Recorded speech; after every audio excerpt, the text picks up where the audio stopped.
It was 7:14 on a Thursday morning when the young woman in the borrowed blazer walked into the Meridian Architecture Group's conference room and found her name had been removed from the presentation slide. Not edited, not moved. Removed. She stood there for a moment, holding 2 coffees she had picked up from the cart downstairs, one for herself, one as a gesture, because that was the kind of person she was. And she looked at the slide projected on the far wall. The header read, Q3 Urban Housing Innovation Pitch. Below it, 4 names. None of them hers. She had spent 11 weeks on this project. Her name was Amara Osei, 26 years old, junior associate at Meridian, 8 months into the job. The only person in her department who had grown up in the kind of neighborhood the project was about. She had not mentioned that in her application. She had let the portfolio speak. The pitch was for a $4.2 million federal contract to redesign public housing infrastructure in 3 mid-sized American cities. The client was the Department of Housing and Urban Development. The presentation was in 4 hours, and the project lead, a man named Callum, senior partner, 14 years at the firm, 3 commendations on the wall behind his desk, had just walked in behind her. He looked at the slide. He looked at her. He smiled the way people smile when they've already decided something and are waiting for you to figure it out. Morning, Amara. You can sit in the back if you want. Observe. It'll be good experience for you. She set both coffees down on the credenza, very carefully. My name isn't on the slide. Yeah, we made some last-minute structural changes last night. The presentation got consolidated. You know how it is. She did not say anything for a moment. I wrote sections 2 through 6, she said. I built the cost modeling. I did the site analysis for all 3 cities. It's great work. Really, we used a lot of it. He picked up one of the coffees she had set down, took a sip without asking, and set it back. But the client's a federal agency. They want to see senior faces on this one, you understand. She understood. She had understood since the first week, when he had forwarded her research email to the team under his own name, without changing a single line. She had understood at the 6-week mark, when she presented her structural framework at the internal review. And Callum had spent 40 minutes asking her questions he already knew the answers to, making her justify every number in front of the room, while the other associates sat with their arms folded and their notes unchallenged. She had understood when she overheard him in the hallway saying, to another senior partner, that her approach was ambitious for someone at her level. She had a 3.96 GPA from Carnegie Mellon. She had designed her first load-bearing structure at 19. She had won a regional AIA student award at 21. The Callum, she had later learned, had been a judge for and voted against. But she said none of this. She said, I understand. And she sat down, and she began quietly to think. To understand what Amara did next, you need to understand the room. And to understand the room, you need to understand the building. Meridian Architecture Group occupied the 11th and 12th floors of a glass tower in downtown Chicago. It was a firm that had been founded in 1987 by 2 men who had since retired to Scottsdale. The walls were lined with framed renderings of the buildings they had built: hospitals, civic centers, a concert hall in Nashville, a transit hub in Denver. The firm had 31 employees. Amara was one of 2 black associates. The other, a man named Devereaux, who had been there for 3 years, had told her on her 2nd week quietly over lunch in the break room, "They'll use your work, and they'll thank you at Christmas. Don't expect more than that." She had thanked him and said she'd keep that in mind. She had not kept it in mind because she was 26 and had worked too hard for too long to keep that in mind. The pitch room, when the HUD delegation arrived at 11, was arranged like a theater. 8 chairs on one side of the long table, Meridian's team. 6 chairs on the other, 4 federal evaluators, 1 regional director, and a woman in a gray blazer sitting slightly apart from the others who had not been on the original attendee list. Her name badge said Dr. Amara Osei, Office of Program Analysis. She had a yellow notepad and a pen that she had not yet uncapped. Amara was in the 3rd row of chairs along the wall, not at the table, an observer's seat. Callum opened the pitch at 11:03. He was good at this, 14 years of good. He moved through the slides with the ease of a man who had stood at the front of rooms like this his entire professional life. And the ease was not performance. It was earned, and Amara knew enough about craft to recognize it even when it was being used against her. He got to slide 7, the cost modeling. He said, Our cost projection methodology draws on a hybrid analysis framework that integrates per-unit rehabilitation cost estimates with neighborhood-level economic impact forecasting. He paused for effect. This gives us a more precise output than traditional single-variable approaches. The regional director, a man named Forsyth, square jaw, reading glasses, the kind of stillness that meant he had sat through 1,000 of these, leaned forward slightly. Can you walk us through the inputs, specifically the per-unit variance across the 3 sites? Callum smiled. Of course. He clicked a slide. Slide 8 was Amara's slide, her numbers, her methodology, her 3 months of site visits and census data and conversations with housing coordinators in Cincinnati, Tulsa, and Roanoke. Callum said, so the variance is driven primarily by construction date range and existing infrastructure condition ratings, which we weighted on a 5-tier scale. What determined the tier thresholds? Forsyth asked, a pause, small, just over a second. But in a room this quiet, a second is audible. The thresholds were developed through a combination of national guidelines and site-specific assessment, Callum said. Which national guidelines? Another pause, slightly longer. The woman in gray, Dr. Osei, uncapped her pen for the first time. She did not write anything. She just held it. I'd need to have my team pull the specific reference documents for you, Callum said. We can follow up in writing. Forsyth's face did not change, but his pen moved. He wrote one word in the margin of his packet, and nobody at the table could see what it was. In the 3rd chair along the wall, Amara had stopped breathing. Not because she was scared, because she had just understood something. Callum did not know the tier thresholds. He had presented her methodology without reading her methodology. He had learned the vocabulary from the executive summary she had submitted and had not gone deeper. And now the federal director, who evaluated infrastructure proposals for a living, had just asked the one question that required the actual answer. She had 2 choices. She could stay in her chair and say nothing, let it play out, let the pitch collapse, or let Callum recover, or let the contract walk out the door. None of that would be her fault. She was a junior associate sitting in an observer chair. No one could blame her, or she could raise her hand. If she raised her hand, she was stepping into the center of a room she had been removed from. She was flagging the fact that the senior partner, presenting the work, didn't know the work. She was making every person in that room understand that, and then she would have to live in this building on the 11th and 12th floors with all the consequences of having done it. She thought about the tier thresholds. She had spent 4 days building them. She had cross-referenced HUD's own 2019 Rehabilitation Standards document, the National Center for Housing Management's Physical Needs Assessment Matrix, and 2 academic papers from the Journal of Urban Economics. The tier system she had developed was tighter than anything in the existing literature. She knew because she had looked. She thought about the 11 weeks. She raised her hand. Callum saw it immediately. His face did something careful. We can hold questions for the Q&A. I can answer that, Amara said. Her voice was level, not loud.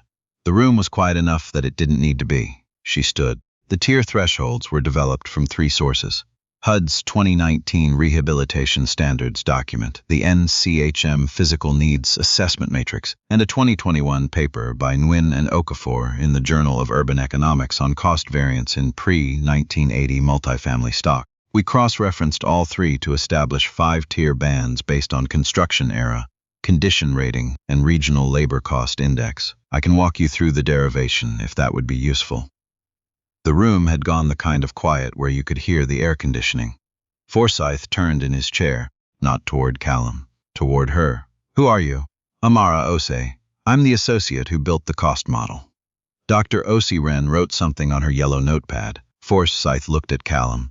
Callum was smiling the way a man smiles when the floor has just opened under him, and he has not yet decided whether to acknowledge it. Why isn't she at the table? Forsyth asked. The question landed in the room like something dropped from a height. Callum opened his mouth. He said, "We have a fairly structured Ms. Osei." Forsyth gestured toward the empty chair to his left. "Would you come sit here, please?" She walked to the table. She sat down. She did not look at Callum, but here is the part that made the room shift in a way that wasn't visible. But everyone in it felt. When Amara sat down, she did not wait. She did not look around to check whether it was allowed. She simply opened the copy of the pitch deck that she had carried in her folder, her own annotated copy, with handwritten notes in the margins, And she placed it on the table, and she continued. The variance between Cincinnati and Roanoke is 23%, she said, which is the highest differential in the dataset. The reason is the construction date concentration. Cincinnati's stock in the target zones clusters between 1954 and 1971, which means it's hitting two major code change thresholds simultaneously. Roanoke stock is slightly newer on average, but the condition ratings are lower because of deferred maintenance patterns. We modeled both pathways. She turned 2 pages. If you want to look at the scenario where federal co-investment comes in at the lower tranche, the numbers on page 14 show the per-unit cost holding under the $68,000 threshold in all 3 cities. That was a specific constraint we designed toward. Forsyth had put down his pen. He was just listening. The regional evaluator beside him had leaned forward in her chair. She said quietly to the person beside her, "She built this to our 2022 guidance document." She had. She had found it in a public archive 6 weeks ago and read all 47 pages. Now, let me pause here for a second. Let me say what is actually happening in this room. A 26-year-old woman who grew up watching her mother clean office buildings at midnight is now sitting at a federal table explaining a cost model to a government director who evaluates these contracts professionally. She designed the model from scratch in 11 weeks. She was placed in an observer chair this morning by the man who took her off the slide. And she is answering questions that the man who took her off the slide could not answer. If you want to know how this ends, I think you already do. But you need to hear the rest of it first. By minute 30 of the presentation, the room had quietly reorganized itself. Not physically, the chairs were in the same places, but the attention had moved. When Dr. Osei asked about the implementation timeline, she directed the question at Amara. When Forsyth asked about federal compliance flagging in the Phase 2 rollout, he directed it at Amara. Callum was still at the head of the table. He was still smiling. The smile had become something structural, the way plaster becomes structural when the frame behind it has failed. At minute 42, Callum stood up and said, "I think what we'd like to leave you with is a sense of the firm's broader strategic vision for community-integrated design." And Forsyth said, without looking up from his notes, "I have what I need on that. I'd like to ask Ms. Osei about the community engagement protocol in Cincinnati." Callum sat down. Amara talked about Cincinnati for 11 minutes. She had spent 3 days there. She had walked the properties. She had met with 2 housing coordinators and a tenant association board. She had taken photographs and measured ceiling heights and asked a woman named Mrs. Dunbar, who had lived in the same unit for 22 years, what the one thing was that she most wanted changed. Mrs. Dunbar had said ventilation. Amara had built that into the scope. She told that story at the table. Forsyth wrote for a long time after she finished. At the end of the presentation, there was a 90-minute break. The HUD delegation went to a separate room. Callum found Amara in the hallway. He said quietly, "That was impressive. Quick thinking."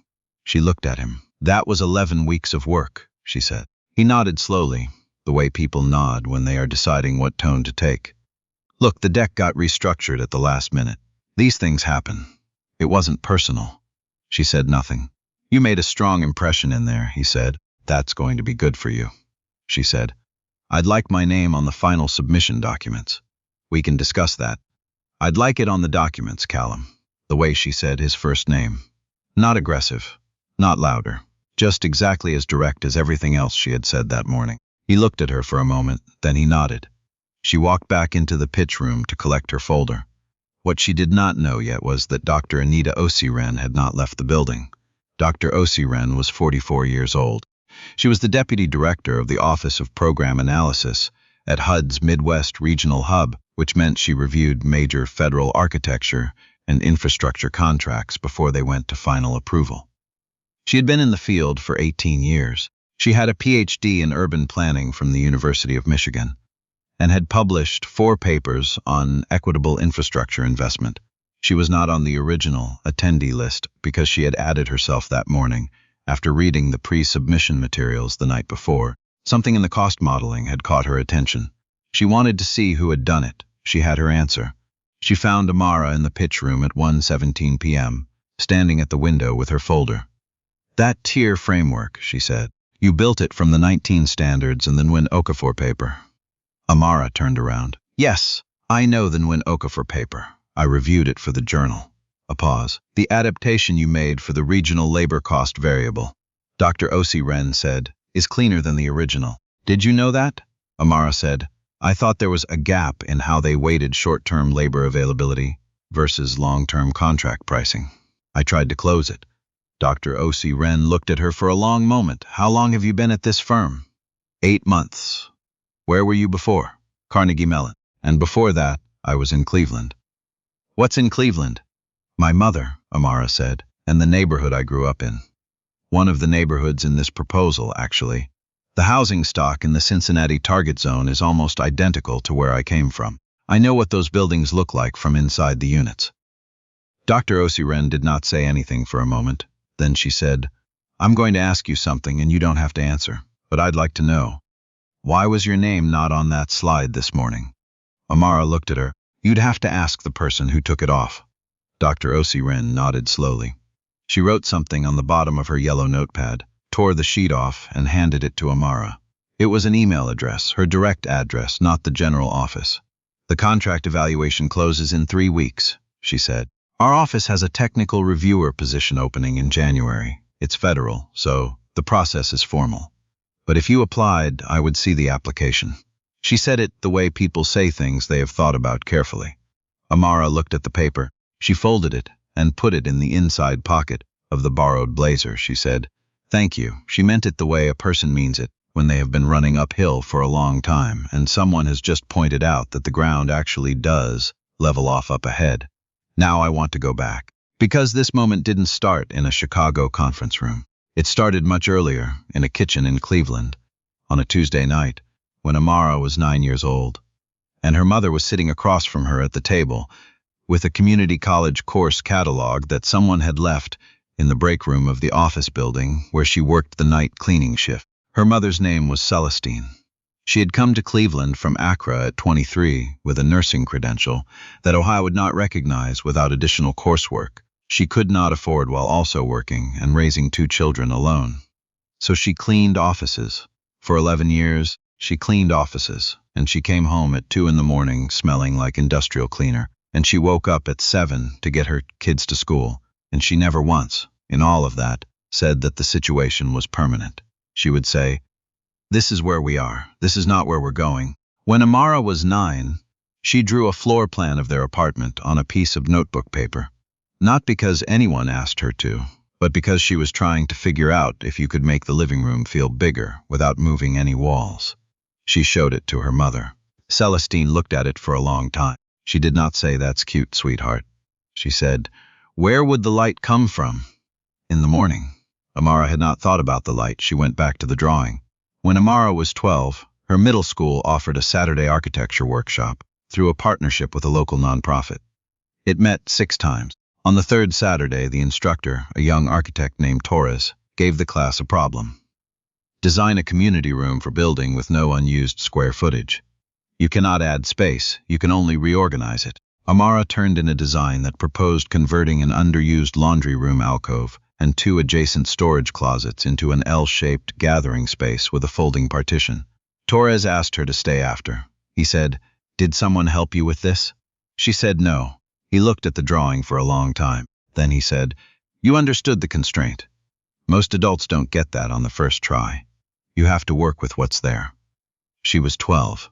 She wrote that sentence in a notebook and kept the notebook. When Amara was 15, she won a citywide student design competition with a proposal for a modular community garden structure that could be installed on flat urban rooftops without structural reinforcement.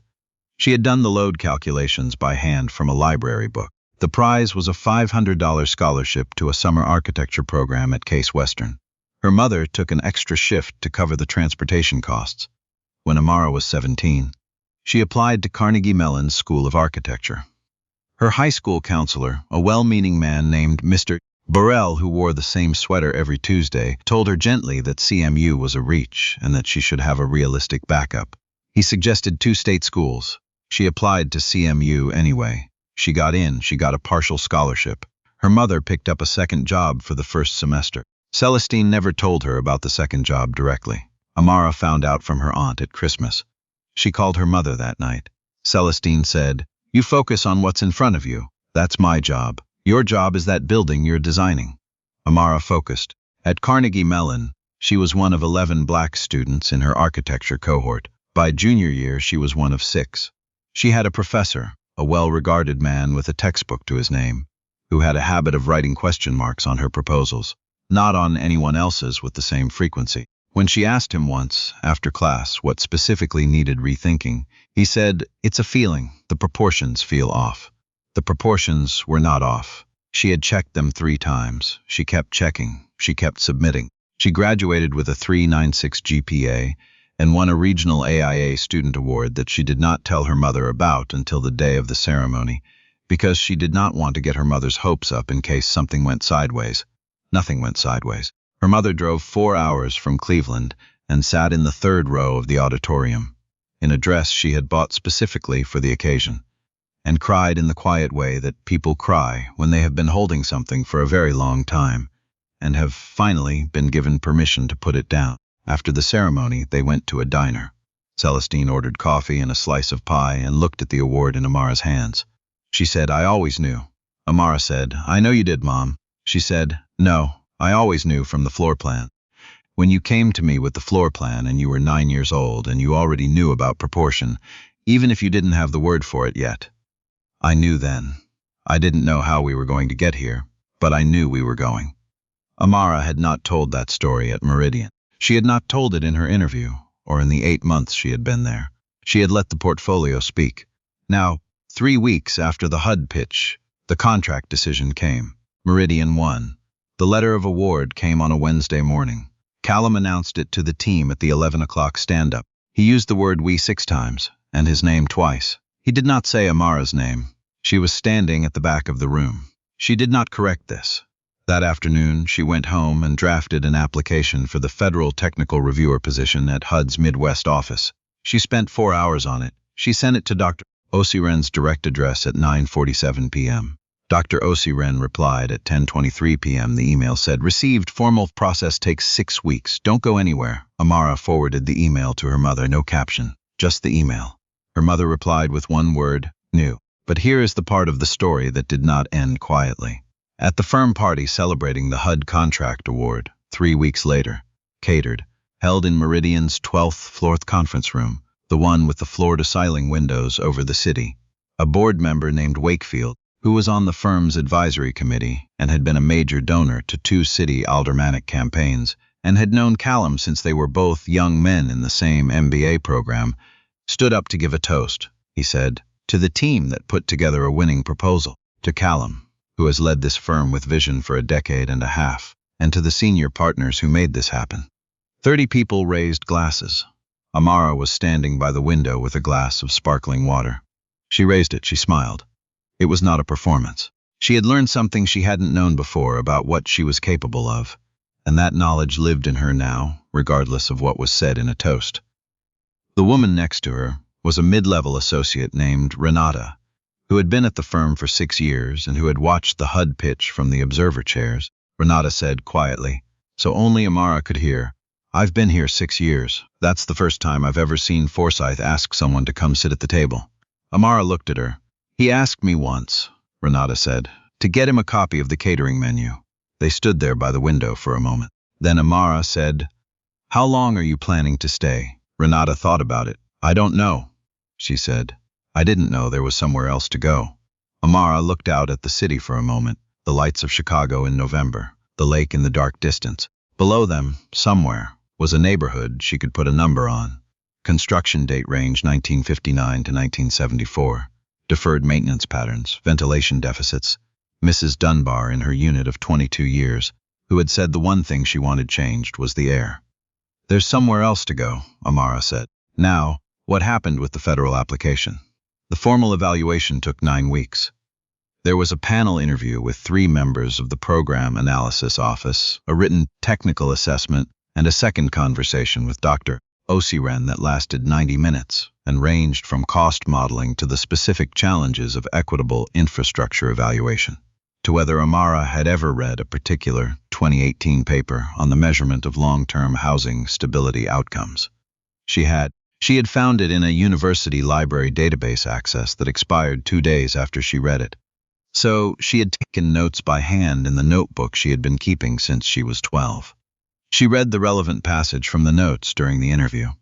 Dr. Osei looked at the notebook. She said, "You've been keeping that since you were 12. Since a teacher told me something I didn't want to forget." 6 weeks after the panel interview, Amara received a formal offer letter. She called her mother before she called anyone else. Celestine picked up on the second ring. She was on her lunch break from the hospital billing office she now worked at during the day. She had transitioned out of night cleaning 5 years ago, slowly, one credential at a time. She was eating at her desk. Amara read the offer letter over the phone. The whole thing. The title, the salary, the start date, the benefits, the sentence about federal service and the public interest. Her mother was quiet for a long time. Then she said, "Read me the title again."